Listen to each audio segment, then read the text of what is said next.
নমস্কার শ্রোতা বন্ধুরা, কৃষ্ণার কথনিকার আজকের আসরে সকলকে স্বাগত জানাই। আমি কৃষ্ণা। আশা করি সবাই খুব ভালো আছেন। আজ আমি নিয়ে এসেছি শরৎচন্দ্র চট্টোপাধ্যায়ের একটি ছোট মর্মস্পর্শী গল্প, মামলার ফল। গল্পটিতে লেখক খুব সাধারণ এক গ্রাম্য জীবনের ছবি তুলে ধরেছেন, যেখানে দুই ভাই ও তাদের সংসারে কিভাবে ছোটখাটো ভুল বোঝাবুঝি, অহংকার এবং জেদের কারণে ভালো সম্পর্ক নষ্ট হয়ে যায়। সম্পর্ক যখন ভাঙে, ভালোবাসা হারিয়ে যায়, আর সেটাই হয় অপূরণীয় ক্ষতি। এই গল্প পড়ে মনে হয় ক্ষমা, ভালোবাসা ও বোঝাপড়া থাকলে হয়তো অনেক সম্পর্ককেই রক্ষা করা যায়। মানুষের সবথেকে বড় শক্তি ও গুণ তার ক্ষমা, সহানুভূতি ও হৃদয়ের গভীরতা। বুড়া বৃন্দাবন সামন্তর মৃত্যুর পরে তাহার দুই ছেলে শিবু ও শম্ভু সামন্ত প্রত্যহ ঝগড়া লড়াই করিয়া মাস 6 একান্নে এক বাটিতে কাটাইল। তাহার পরে একদিন পৃথক হইয়া গেল। গ্রামের জমিদার চৌধুরী মশাই নিজে আসিয়া তাহাদের চাষবাস, জমি জমা, পুকুর, বাগান সমস্ত ভাগ করিয়া দিলেন। ছোট ভাই সম্মুখের পুকুরের ওধারে খান দুই মাটির ঘর তুলিয়া ছোট বউ এবং ছেলেপুলে লইয়া বাস্তু ছাড়িয়া উঠিয়া গেল। সমস্তই ভাগ হইয়াছিল, শুধু একটা ছোট্ট বাঁশ ঝাড় ভাগ হইতে পাইল না। কারণ শিবু আপত্তি করিয়া কহিল, চৌধুরী মশাই, বাঁশ ঝাড়টা আমার নিতান্তই চাই। ঘর তো সব পুরনো হয়েছে, চালের বাতা বাকারি বদলাতে, খুঁটাখুটি দিতে বাঁশ আমার নিত্য প্রয়োজন। গায়ে কার কাছে চাইতে যাব বলুন? শম্ভু প্রতিবাদের জন্য উঠিয়া বড় ভাইয়ের মুখের উপর হাত নাড়িয়া বলিল, আহা, ওর ঘরে খোটাখুটিতেই বাঁশ চাই, আর আমার ঘরে কলা গাছ চিড়ে দিলেই চলবে না? সে হবে না, সে হবে না চৌধুরী মশাই। বাঁশঝাড়টা আমার না থাকলেই চলবে না, তা বলে দিচ্ছি। মীমাংসা ওই পর্যন্তই হইয়া রহিল। সুতরাং এই সম্পত্তিটা রহিল দুই শরিকের। তাহার ফল হইল এই যে শম্ভু একটা কঞ্চিতে হাত দিতে আসিলেও শিবু দা লইয়া তাড়িয়ে আসে, এবং শিবুর স্ত্রী বাঁশঝাড়ের তলা দিয়া হাঁটিলেও শম্ভু লাঠি লইয়া মারিতে দৌড়ায়। সেদিন সকালে এই বাঁশঝাড় উপলক্ষ করিয়াই উভয় পরিবারের তুমুল দাঙ্গা হইয়া গেল। ষষ্ঠী পূজা কিংবা এমনই কি একটা দৈব কার্যে বড় বউ গঙ্গামণির কিছু বাঁশপাতার আবশ্যক ছিল। পল্লীগ্রামে এই বস্তুটি দুর্লভ নয়, অনায়াসে অন্যত্র সংগ্রহ হইতে পারিত, কিন্তু নিজের থাকিতে পরের কাছে হাত পাতিতে তাহার শরম বোধ হইল। বিশেষত তাহার মনে ভরসা ছিল দেবর এতক্ষণে নিশ্চয় মাঠে গিয়াছে, ছোট বউ একা আর করিবে কি? কিন্তু কি কারণে শম্ভুর সেদিন মাঠে বাহির হইতে বিলম্ব হইয়াছিল? সে সবেমাত্র পান্তা ভাত শেষ করিয়া হাত ধুইবার উদ্যোগ করিতেছিল। এমনই সময়ে ছোট বউ পুকুর ঘাট হইতে উঠি পড়ি করিয়া ছুটিয়া আসিয়া স্বামীকে সংবাদ দিল। শম্ভুর কোথায় রহিল জলের ঘটি, কোথায় রহিল হাত মুখ ধোয়া? সে রই রাই শব্দে সমস্ত পাড়া তোল পার করিয়া 3 লাফে আসিয়া এঁঠো হাতেই পাতা কয়েকটি কাড়িয়া লইয়া টান মারিয়া ফেলিয়া দিল, এবং সঙ্গে সঙ্গে বড় ভাজের প্রতি যে সকল বাক্য প্রয়োগ করিল, সে সকল সে আর যেখানেই শিখিয়া থাকুক, রামায়ণের লক্ষণ চরিত্র হইতে যে শিক্ষা করে নাই তাহা নিঃসংশয়ে বলা যায়। এদিকে বড় বউ কাঁদিতে কাঁদিতে বাড়ি গিয়া মাঠে স্বামীর নিকট খবর পাঠাইয়া দিল। শিবু লাঙ্গল ফেলিয়া কাস্তে হাতে করিয়া ছুটিয়া আসিল, এবং বাঁশঝাড়ের অদূরে দাঁড়াইয়া অনুপস্থিত কনিষ্ঠের উদ্দেশ্যে অস্ত্র ঘুরাইয়া চিৎকার করিয়া এমন কাণ্ড বাধাইল যে ভিড় জমিয়া গেল। তাহাতেও যখন ক্ষোভ মিটিল না, তখন সে জমিদার বাড়িতে নালিশ করিতে গেল, এবং এই বলিয়া শাসাইয়া গেল যে চৌধুরী মশাই এর বিচার করেন ভালোই, না হইলে সে সদরে গিয়া 1 নম্বর রুজু করিবে, তবে তার নাম শিবু সামন্ত। ওদিকে শম্ভু বাঁশপাতা কাড়ার কর্তব্য শেষ করিয়াই মনের সুখে হাল গরু লইয়া মাঠে চলিয়া গিয়াছিল। স্ত্রীর নিষেধ শোনে নাই। বাড়িতে ছোট বউ একা। ইতিমধ্যে ভাসুর আসিয়া চিৎকারে পাড়া জড়ো করিয়া বীর দর্পে একতরফা জয়ী হইয়া চলিয়া গেলেন। ভাতৃবধূ হইয়া সে সমস্ত কানে শুনিয়াও একটা কথারও জবাব দিতে পারিল না।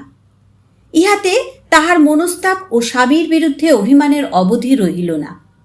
সে রান্নাঘরের দিকেও গেল না, বিরস মুখে দাওয়ার উপর পা ছড়াইয়া বসিয়া রহিল। শিবুর বাড়িতেও সেই দশা। বড় বউ প্রতিজ্ঞা করিয়া স্বামীর পথ চাহিয়া বসিয়া আছে। হয় সে ইহার একটা বিহিত করুক, নয় সে জলটুকু পর্যন্ত মুখে না দিয়া বাপের বাড়ি চলিয়া যাইবে। 2টা বাঁশপাতার জন্য দেওরের হাতে এত লাঞ্ছনা! বেলা 1.5 প্রহর হইয়া গেল, তখন শিবুর দেখা নাই। বড় বউ ছটফট করিতে লাগিল।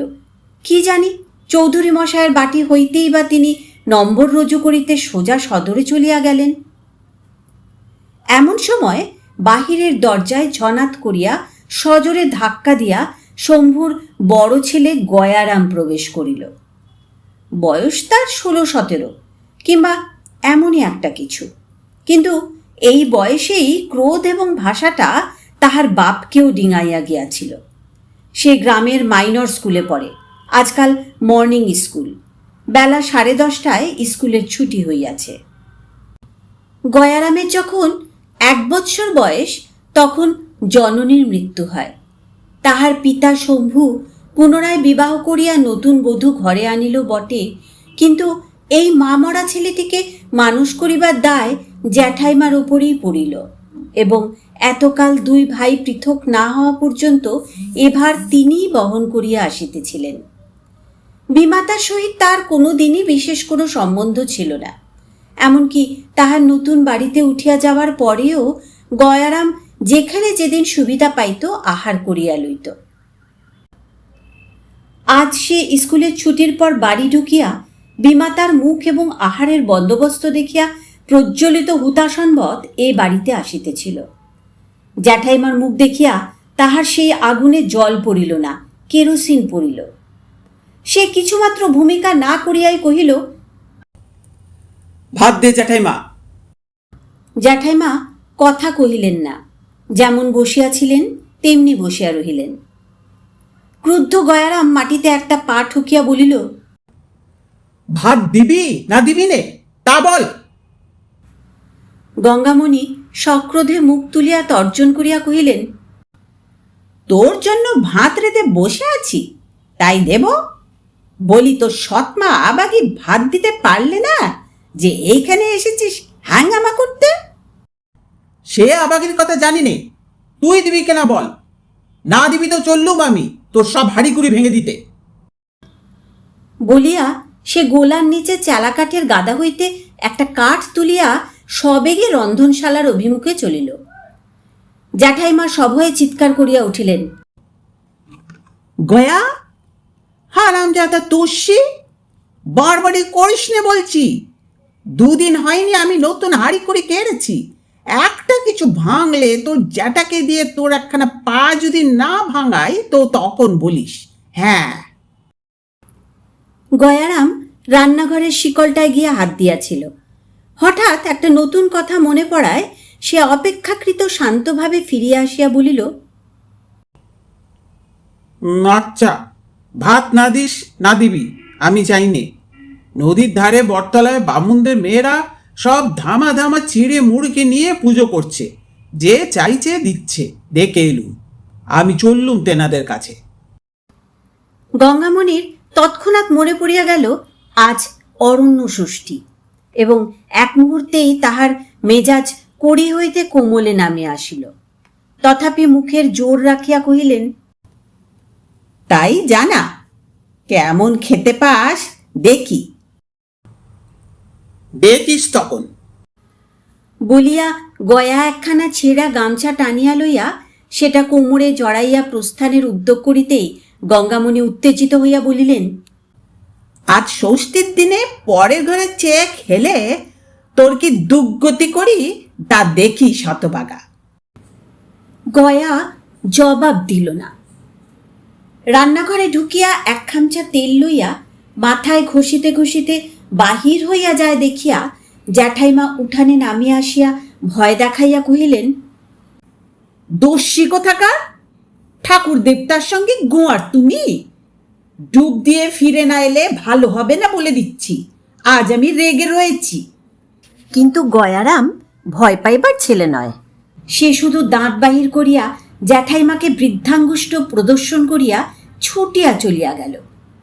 গঙ্গামণি তাহার পিছনে পিছনে রাস্তা পর্যন্ত আসিয়া চেঁচাইতে লাগিলেন, আজ ষষ্ঠীর দিনে কার ছেলে ভাত খায় যে তুই ভাত খেতে চাস?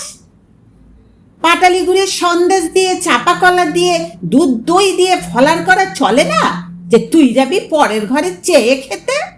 কৈবর্তের ঘরে তুমি এমনি নবাব জন্মেছ? গয়া কিছু দূরে ফিরিয়া দাঁড়াইয়া বলিল, তবে তুই দিলি না কেন পোড়ার মুখী? কেন বললি নেই? শোনো কথা ছেলের, কখন আবার বললুম তোকে কিছু নেই? কোথায় চান, কোথায় কি, দস্যির মতন ঢুকেই বলে দে ভাত। ভাত কি আজ খেতে আছে যে দেব? আমি বলি সবই তো মজুদ, ডুবটা দিয়ে এলেই। ফলার তোর প্রচুর। রোজ রোজ আবাগিরা ঝগড়া করে রান্নাঘরে শেকল টেনে দিয়ে পা ছড়িয়ে বসে থাকবে, আর রোজ আমি 3 বেলায় ভাত খাবো? যা, আমি তোদের কারুর কাছে খেতে চাইনি।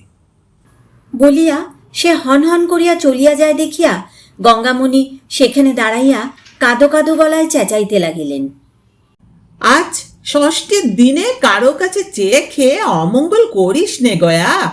লক্ষ্মী বাপ আমার, না হয় 4 পয়সা দেব রে।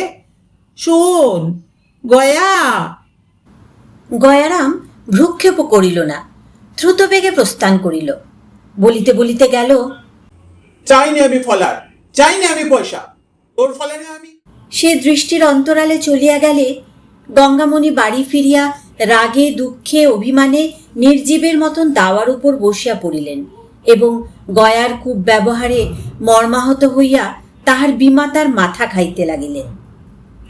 কিন্তু নদীর পথে চলিতে চলিতে গয়ার জ্যাঠাইমার কথাগুলো কানে বাজিতে লাগিল। একে উত্তম আহারের প্রতি স্বভাবতই তাহার একটু অধিক লোভ ছিল। পাটালি গুড়ের সন্দেশ, দধি, দুগ্ধ, চাপা কলা, তাহার উপর 4 পয়সা দক্ষিণা। মনটা তার দ্রুত নরম হইয়া আসিতে লাগিল। স্নান সারিয়া গয়ারাম প্রচণ্ড ক্ষুধা লইয়া ফিরিয়া আসিল। উঠানে দাঁড়াইয়া ডাক দিল, ফলারের সব শিগগির নিয়ে আয় জ্যাঠাইমা, আমার বড্ড খিদে পেয়েছে। কিন্তু পাটালি সন্দেশ কম দিবি তো, আজ তোকেই খেয়ে ফেলবো। গঙ্গামণি সেইমাত্র গরুর কাজ করিতে গোয়ালে ঢুকিয়াছিলেন। গয়ার ডাক শুনিয়া মনে মনে প্রমাদ গণিলেন।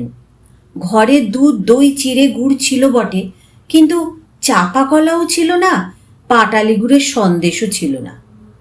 তখন গয়াকে আটকাইবার জন্য যা মুখে আসিয়াছিল তাই বলিয়া লোক দেখাইয়াছিলেন। তিনি সেখান হইতে সাড়া দিয়া কহিলেন, তুই ততক্ষণ ভিজে কাপড় ছাড় বাবা, আমি পুকুর থেকে হাত ধুয়ে আসছি। শিগগির আয়। বলিয়া হুকুম চালাইয়া গয়া কাপড় ছাড়িয়া নিজেই একটা আসন পাতিয়া ঘটিতে জল গড়াইয়া প্রস্তুত হইয়া বসিল। গঙ্গামণি তাড়াতাড়ি হাত ধুইয়া আসিয়া তাহার প্রসন্ন মেজাজ দেখিয়া খুশি হইয়া বলিলেন, এই তো আমার লক্ষ্মী ছেলে, কথায় কথায় কি রাগ করতে আছে বাবা? বলিয়া তিনি ভাঁড়ার হইতে আহারের সমস্ত আয়োজন আনিয়া সম্মুখে উপস্থিত করিলেন। গয়ারাম চক্ষের পলকে উপকরণগুলি দেখিয়া তীক্ষ্ণ কণ্ঠে জিজ্ঞাসা করিল, চাপা কলা কই?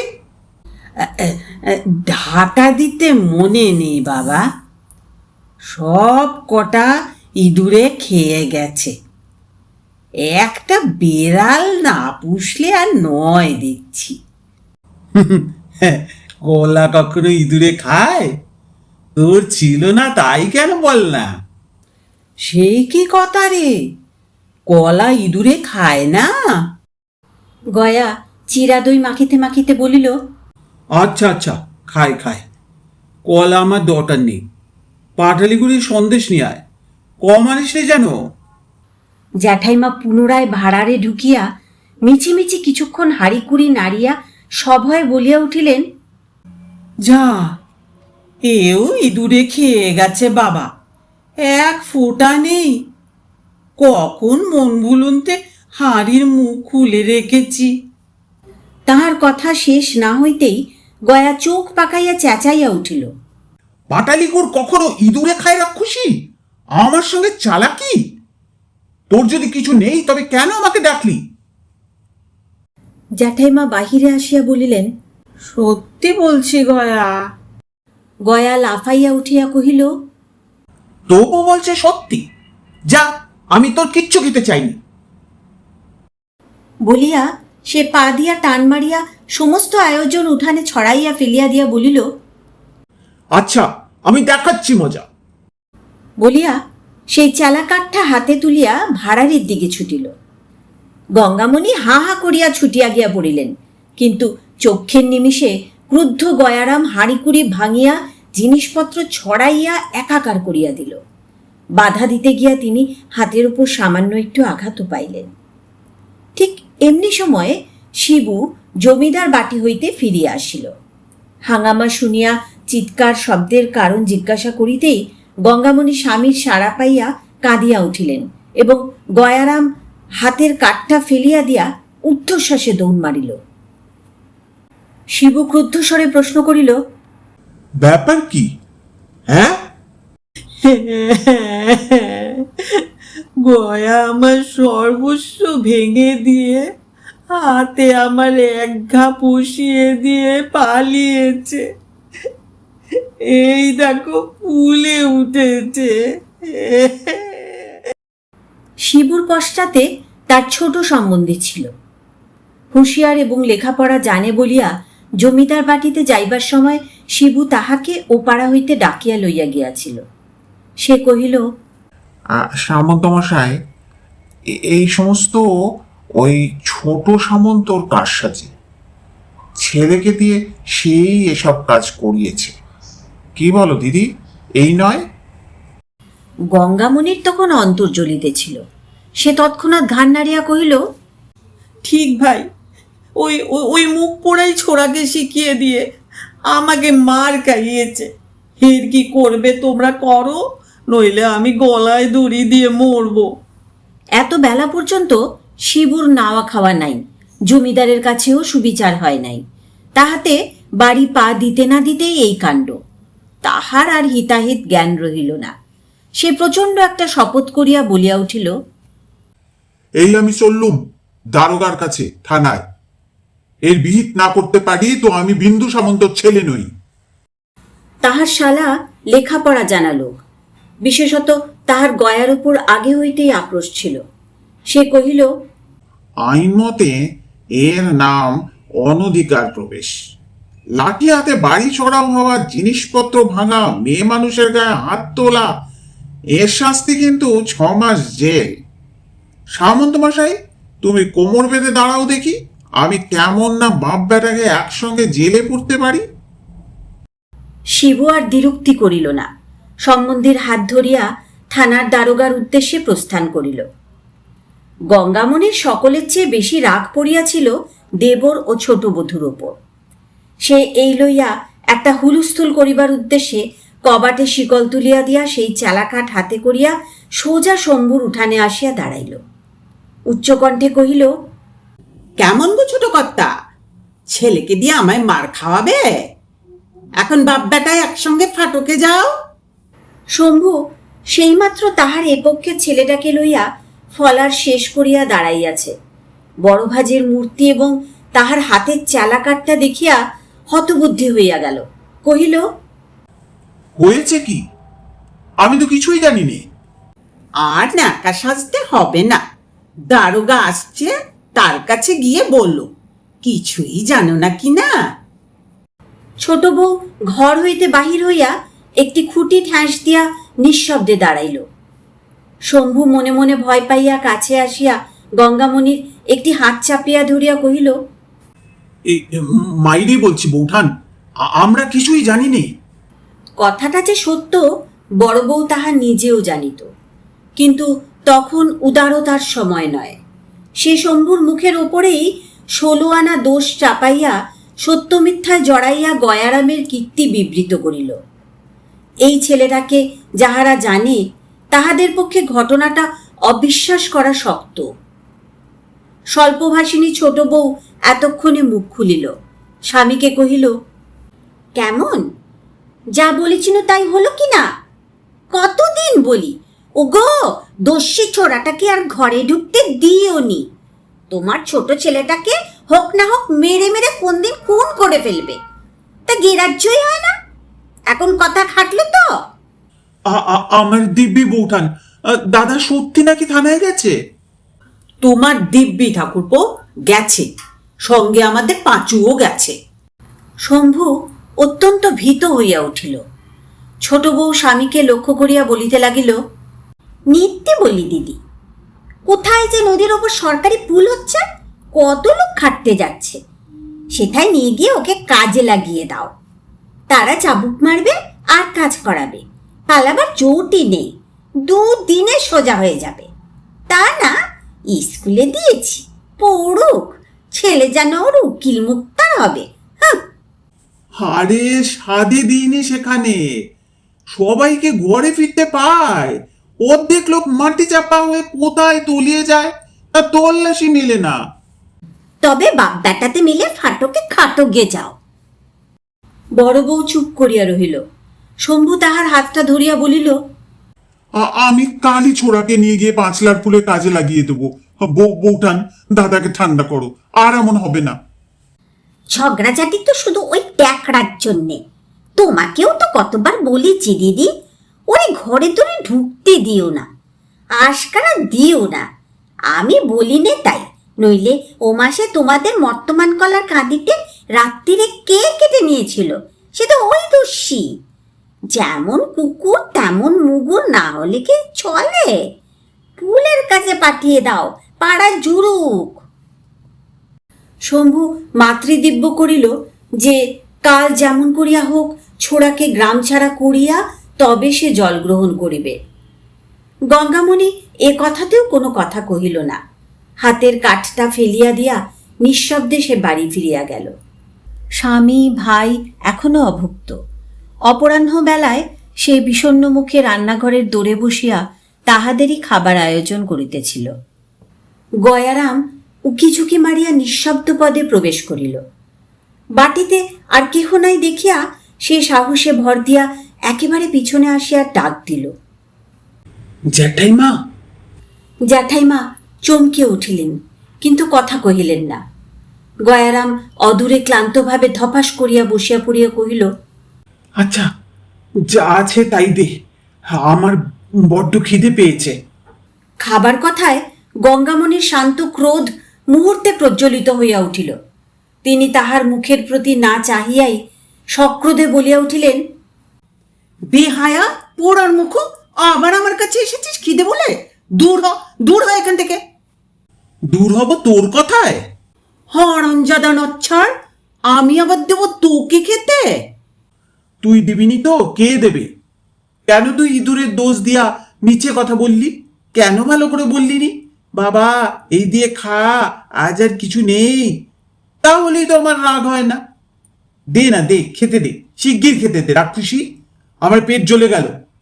জ্যাঠাইমা ক্ষণকাল মৌন থাকিয়া মনে মনে একটু নরম হইয়া বলিলেন, পেট জ্বলে থাকলে তোর সৎমার কাছে যা। বিমাতার নামে গয়া চক্ষের পলকে আগুন হইয়া উঠিল। বলিল, সে আবাগিন নাকি আমি আবার মুখ দেখব? ঘরে শুধু আমার ছিপটা আনতে গেছি, বলে দূর দূর, এইবার জেলের ভাত খেগে যা। আমি বললাম তোদের ভাত আমি খেতে আসিনি, আমি জ্যাঠাইমার কাছে যাচ্ছি। পোড়ার মুখী কম শয়তান, ওই গিয়ে লাগিয়েছে বলেই তো বাবা তোর হাত থেকে বাঁশপাতা কেড়ে নিয়েছে। বলিয়া সে সজোরে মাটিতে একটা পা তুলিয়া কহিল, তুই রাক্ষসী নিজে পাতা আনতে গিয়ে অপমান হলি কেন? কেন আমায় বললিনি?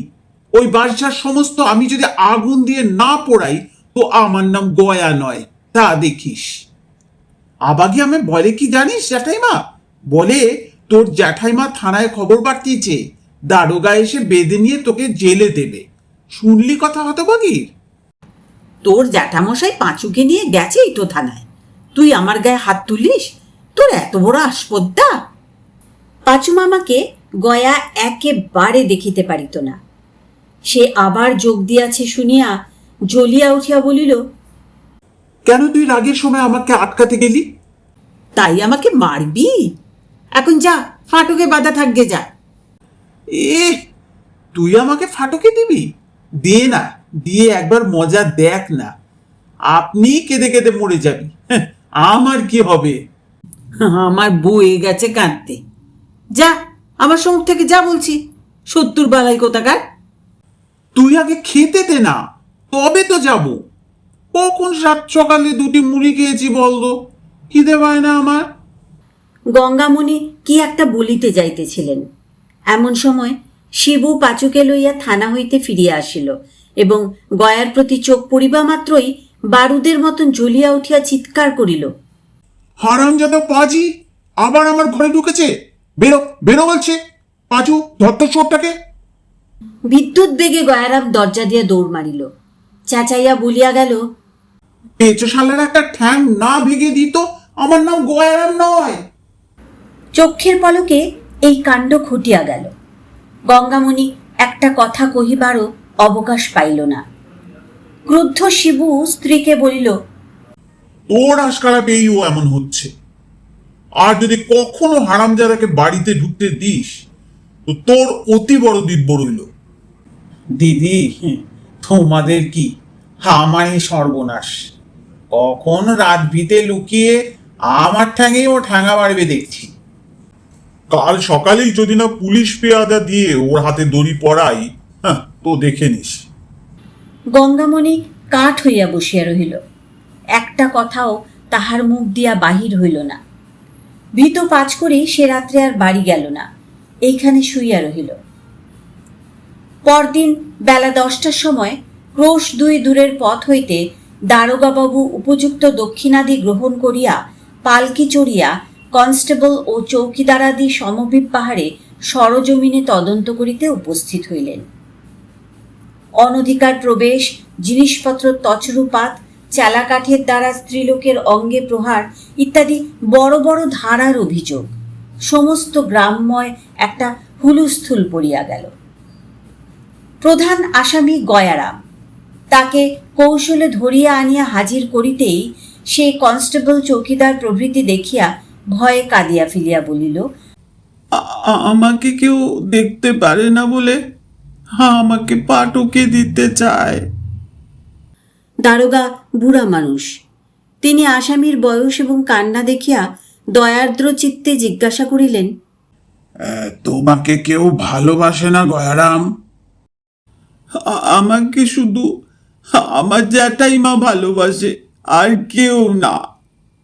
তবে জ্যাঠাইমাকে মেরেছ কেন? না, মারিনি। কবাটের আড়ালে গঙ্গামণি দাঁড়াইয়াছিলেন। সেই দিকে চাহিয়া কহিল, তোকে আমি কখন মেরেছি জ্যাঠাইমা? পাঁচু নিকটে বসিয়াছিল। সে একটু কটাক্ষে চাহিয়া কহিল, দিদি, হুজুর জিজ্ঞেস করছেন, সত্যি কথা বলো। ও কাল দুপুরবেলা বাড়ি চড়াও হয়ে কাঠের বাড়ি তোমাকে মারিনি? ধর্মাবতারের কাছে যেন মিথ্যে কথা বলো না। গঙ্গামণি অস্ফুটে যাহা কহিলেন, পাঁচু তাহাই পরিস্ফুট করিয়া বলিল, হ্যাঁ হুজুর, আমার দিদি বলছেন ও মেরেছে। গয়া অগ্নিমূর্তি হইয়া চেঁচাইয়া উঠিল, দেখ পেঁচো, তোর আমি পা না ভাঙি তো। দেখলেন, দেখলেন হুজুর, হুজুরের সম্মুখে বলছে পা ভেঙে দেবে। আড়ালে ও খুনও করতে পারে, ওকে বাদবার হুকুম হোক। দারোগা একটু হাসিলেন। গয়া চোখ মুছিতে মুছিতে বলিল, আমার মা নেই, তাই, নইলে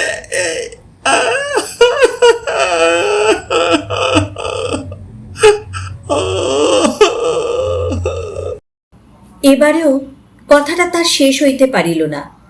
যে মাকে তাহার মনেও নাই, মনে করিবার কোনো প্রয়োজনও হয় নাই, আজ বিপদের দিনে অকস্মাৎ তাহাকেই ডাকিয়া সে ঝরঝর করিয়া কাঁদিতে লাগিল। দ্বিতীয় আসামি শম্ভুর বিরুদ্ধে কোনো কথাই প্রমাণ হইল না। দারোগা বাবু আদালতে নালিশ করিবার হুকুম দিয়া রিপোর্ট লিখিয়া চলিয়া গেলেন। পাঁচু মামলা চালানো তাহার যথারীতির তদবিরাদির দায়িত্ব গ্রহণ করিল এবং তাহার ভগিনীর প্রতি গুরুতর অত্যাচারের জন্য গয়ার যে কঠিন শাস্তি হইবে এই কথা চতুর্দিকে বলিয়া বেড়াইতে লাগিল। কিন্তু গয়া সম্পূর্ণ নিরুদ্দেশ। পাড়া প্রতিবেশীরা শিবুর এই আচরণে অত্যন্ত নিন্দা করিতে লাগিল। শিবু তাহাদের সহিত লড়াই করিয়া বেড়াইতে লাগিল, কিন্তু শিবুর স্ত্রী একেবারে চুপচাপ। সেদিন গয়ার দূরসম্পর্কের এক মাসি খবর শুনিয়া শিবুর বাড়ি বহিয়া তাহার স্ত্রীকে যা ইচ্ছা তাই বলিয়া গালিগালাজ করিয়া গেল, কিন্তু গঙ্গামণি একেবারে নির্বাক হইয়া রহিল। শিবু পাশের বাড়ির লোকের কাছে এ কথা শুনিয়া রাগ করিয়া স্ত্রীকে কহিল, তুই চুপ করে রইলি, একটা কথাও বললি নে? না, আমি বাড়ি থাকলে মাগিটাকে ঝাঁটা পেটা করে ছেড়ে দিতু। তাহলে আজ থেকে বাড়িতেই বসে থেকো, আর কোথাও বেরিয়েও না, বলিয়া সে নিজের কাজে চলিয়া গেল। সেদিন দুপুরবেলায় শিবু বাড়ি ছিল না। শম্ভু আসিয়া বাঁশঝাড় হইতে গোটা কয়েক বাঁশ কাটিয়া লইয়া গেল।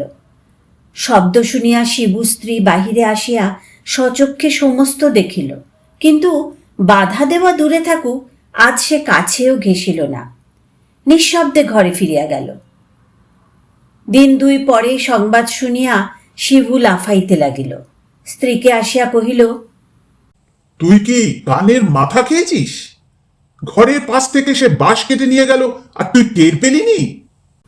কেন টের পাবো না? আমি চোখেই তো সব দেখেছি। তবু আমাকে তুই জানালি নে? জানাবো আবার কি? বাঁশঝাড় কি তোমার একার? ঠাকুরপোর তাতে ভাগ নেই? শিবু বিস্ময়ে হতবুদ্ধি হইয়া শুধু কহিল, তোর কি মাথা খারাপ হয়ে গেছে? সেদিন সন্ধ্যার পর পাঁচু সদর হইতে ফিরিয়া আসিয়া শ্রান্তভাবে ধপ করিয়া বসিয়া পড়িল। শিবু গরুর জন্য খড় কুচাইতেছিল। অন্ধকারে তাহার মুখের চাপা হাসি লক্ষ্য করিল না। সভয়ে জিজ্ঞাসা করিল, কি হলো? পাঁচু থাকলে যা হয় তাই। ওয়ারেন বের করে তবে আসছি। এখন কোথায় আছে জানতে পারলেই হয়। শিবুর কি এক প্রকার ভয়ানক জিদ চড়িয়া গিয়াছিল। সে কহিল, যতই খরচ হোক, ছোড়াকে ধরা চাই। তাকে জেলে পুরে তবে আমার অন্য কাজ। তারপরে উভয়ের নানা পরামর্শ চলিতে লাগিল। কিন্তু রাত্রি 11টা বাজিয়া গেল। ভিতর হইতে আহারের আহ্বান আসে না দেখিয়া শিবু আশ্চর্য হইয়া রান্নাঘরে গিয়া দেখিল ঘর অন্ধকার। শোবার ঘরে ঢুকিয়া দেখিল স্ত্রী মেজের ওপর মাদুর পাতিয়া শুইয়া আছে। ক্রুদ্ধ এবং আশ্চর্য হইয়া জিজ্ঞাসা করিল, খাবার হয়ে গেছে তো আমাদের ডাকিসনি কেন? গঙ্গামণি ধীরে সুস্থে পাশ ফিরিয়া বলিল, কে রাঁধলে যে খাবার হয়ে গেছে? রাঁধিসনি এখনো? না, আমার শরীর ভালো নেই, আজ আমি পারবো না। নিদারুণ ক্ষুধায় শিবুর নাড়ি জ্বলিতেছিল। সে আর সহিতে পারিল না। সাহিত্য স্ত্রীর পিঠের ওপর একটা লাথি মারিয়া বলিল, আজকাল রোজ অসুখ, রোজ পারবো না। পারবি নে তো বেরো আমার বাড়ি থেকে। গঙ্গামণি কথাও কহিল না, উঠিয়াও বসিল না। যেমন শুইয়াছিল তেমনি পড়িয়া রহিল। সে রাত্রে শালা ভগিনীপতি কাহারও খাওয়া হইল না। সকালবেলা দেখা গেল গঙ্গামণি বাটিতে নাই। এদিকে ওদিকে কিছুক্ষণ খোঁজাখুঁজির পর পাঁচু কহিল, দিদি নিশ্চয়ই আমাদের বাড়ি চলে গেছে। স্ত্রীর এই প্রকার আকস্মিক পরিবর্তনের হেতু শিবু মনে মনে বুঝিয়াছিল বলিয়া তাহার বিরক্তিও যেমন উত্তরোত্তর বাড়িতে ছিল, নালিশ মোকদ্দমার প্রতি ঝোঁকও তেমনি খাটো হইয়া আসিতেছিল। সে শুধু বলিল, চুলোয় যাক, আমার খোঁজবার দরকার নেই। বিকেলবেলা খবর পাওয়া গেল গঙ্গামণি বাপের বাড়ি যায় নাই। পাঁচু ভরসা দিয়া কহিল, তাহলে নিশ্চয়ই পিসিমার বাড়ি চলে গেছেন। তাহাদের এক বড়লোক পিসি ক্রোশ ৫-৬ দূরে একটা গ্রামে বাস করিতেন। পূজা পর্ব উপলক্ষে তিনি মাঝে মাঝে গঙ্গামণিকে লইয়া যাইতেন। শিবু স্ত্রীকে অত্যন্ত ভালোবাসিত। সে মুখে বলিল বটে যেখানে খুশি যাক গে মরুক গে, কিন্তু ভিতরে ভিতরে অনুতপ্ত এবং উৎকণ্ঠিত হইয়া উঠিল। তবুও রাগের ওপর দিন ৫-৬ কাটিয়া গেল।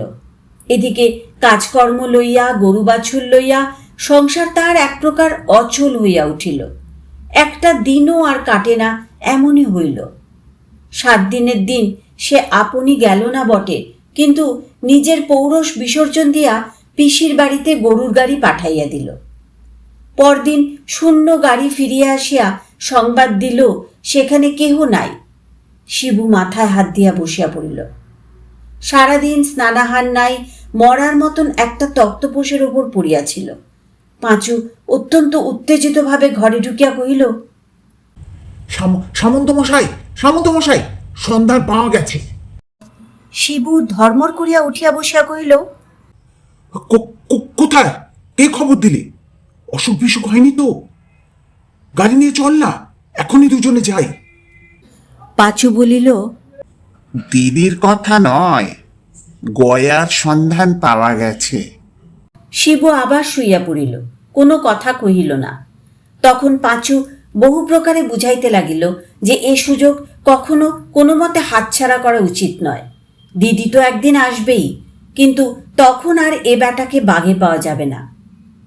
শিবু উদাস কণ্ঠে বলিল, এখন থাকবে বাচু, আগে সে ফিরে আসুক, তারপরে। পাঁচু বাধা দিয়া কহিল, তারপরে কি আর হবে সামন্ত মশাই, বরঞ্চ দিদি ফিরে আসতে না আসতে কাজটা শেষ করা চাই। সে এসে পড়লে হয়তো আর হবেই না। শিবু রাজি হইল, কিন্তু আপনার খালি ঘরের দিকে চাহিয়া পরের উপর প্রতিশোধ লইবার জোর আর সে কোনো মতেই নিজের মধ্যে খুঁজিয়া পাইতেছিল না। এখন পাঁচুর জোর ধার করিয়াই তাহার কাজ চলিতেছিল। পরদিন রাত্রি থাকিতেই তাহারা আদালতের পেয়াদা প্রভৃতি লইয়া বাহির হইয়া পড়িল। পথে পাঁচু জানাইল, বহু দুঃখে খবর পাওয়া গেছে শম্ভু তাহাকে ৫ লাখ সরকারি পুলের কাজে নাম ভাড়াইয়া ভর্তি করিয়া দিয়াছে। সেইখানেই তাহাকে গ্রেপ্তার করিতে হইবে। শিবু বরাবর চুপ করিয়াই ছিল, তখনও চুপ করিয়াই রহিল। তাহারা গ্রামে যখন প্রবেশ করিল তখন বেলা দ্বীপ্রহর। গ্রামের এক প্রান্তে প্রকাণ্ড মাঠ, লোকজন লোহালক্কর কলকারখানায় পরিপূর্ণ। সর্বত্রই ছোট ছোট ঘর বাঁধিয়া জনমজুরিরা বাস করিতেছে। অনেক জিজ্ঞাসাবাদের পর একজন কহিল, যে ছেলেটি সাহেবের বাংলা লেখাপড়ার কাজ করছে সে তো, তার ঘর ওই যে, বলিয়া একখানা ক্ষুদ্র কুটির দেখাইয়া দিলে। তাহারা গুড়ি মারিয়া পা টিপিয়া অনেক কষ্টে তাহার পাশে আসিয়া দাঁড়াইল। ভেতরে গয়ারামের গলা শুনিতে পাওয়া গেল। পাঁচু পুলকে উচ্ছ্বসিত হইয়া পেয়াদা এবং শিবুকে লইয়া বীর দর্পে অকস্মাৎ কুটিরের উন্মুক্ত দ্বার রোধ করিয়া দাঁড়াইবা মাত্রই তাহার সমস্ত মুখ বিস্ময়ে, ক্ষোভে, নিরাশায় কালো হইয়া গেল। তাহার দিদি ভাত বাড়িয়া দিয়া একটা হাত পাখা লইয়া বাতাস করিতেছে এবং গয়ারাম ভোজনে বসিয়াছে।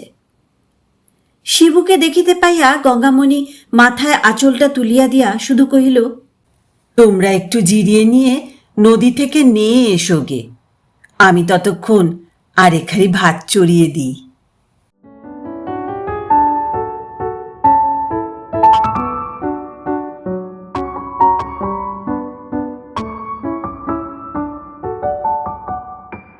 রক্তের সম্পর্ক কতটা শক্তিশালী আর কাগজের সম্পর্ক কতটা ঠুনকো, এই প্রশ্নের জবাব আমরা হয়তো সবাই জানি, কিন্তু কখনো কখনো ভুলে যাই। শরৎচন্দ্র চট্টোপাধ্যায়ের মামলার ফল শুধু একটি গল্প নয়, এ এক আয়না, যেখানে প্রতিফলিত হয় ভাই ভাইয়ের সম্পর্কের ভাঙা ছায়া, বিশ্বাসের ফাটল আর সমাজের জাতাকলে পিষে যাওয়া আবেগের দীর্ঘশ্বাস। আইন ন্যায় দিতে পারে, কিন্তু প্রতিটি হৃদয় কি তাতে শান্তি পায়? আপনি কি ভাবছেন? এই গল্প যদি আপনার হৃদয়ে কোথাও ছুঁয়ে যায়, তবে শেয়ার করুন। হয়তো আরেকটি হৃদয় আজ খুঁজছে এমনই এক কথামালা।